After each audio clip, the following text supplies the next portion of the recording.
Isang mapagpalang gabi sa ating lahat mga kagimat. Ito na naman si Louie Agimat Itito.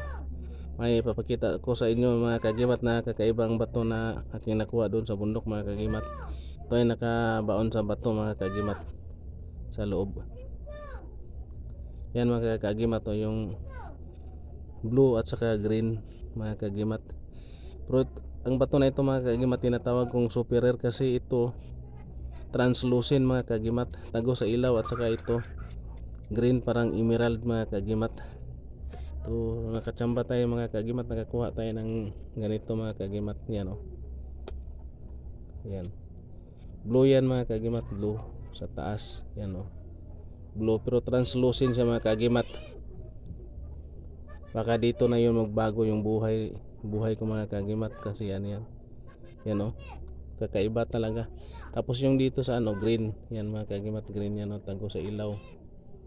Yan mga kagimat, yan tago siya sa ilaw mga kagimat, parang emerald mga kagimat. At dito sa taas blue mga kagimat. Yan blue siya mga kagimat. Ito ay tinatawag kong bato na super rare mga kagimat. Yan kasi kakaiba. At mas maganda mga kagimat na patayin natin yung ilaw mga kagimat para makita ng maayos mga kagimat.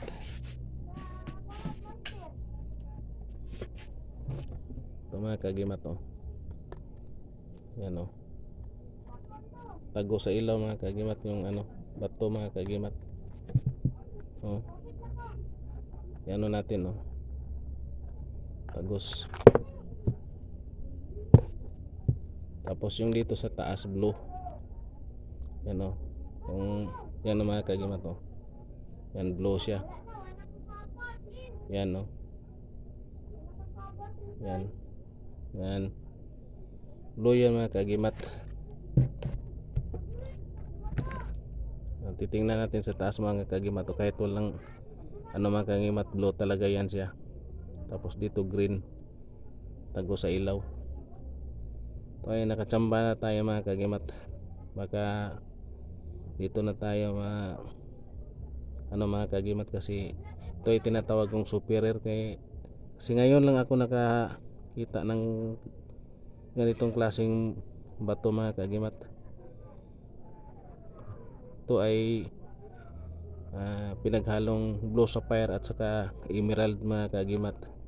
Yan yan mga kagimat, napakagandang klaseng bato mga kagimat doon sa bundok.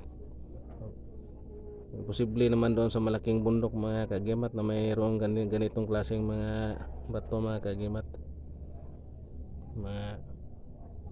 Ito ay mga rare na bato mga kagimat, blue at saka green. Yan pinaghalo mga kagimat. Kung susertihin mga kagimat kasi ito ay napakalaking halaga talaga mga kagimat kasi ito ay per carat yung nito mga kagimat. Pero ito ay pa-process mga kagimat kasi uncut siya mga kagimat. Yan pero mabigat siya mga kagimat. Yan ganda. May mga itim na ako na bato na tago sa ilaw pero hindi tulad nito mga kagimat na blue masyado siya mga kagimat.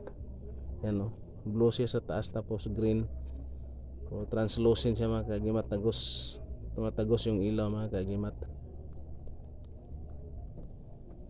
At ito lang muna yung babahagi ko mga kagimat, yung bago kong nakuha doon sa bundok mga kagimat. At big shout out na lang sa aking mga kaibigang Muti Hunters.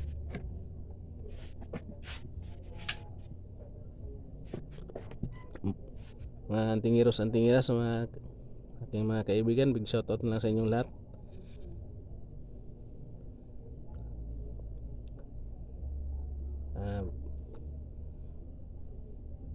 Please like, share, comment kung magustuhan yung video na ito mga kagimat. And isang mapagpalang gabi sa ating lahat mga kagimat. And thank you for watching. And God bless sa ating lahat mga kagimat.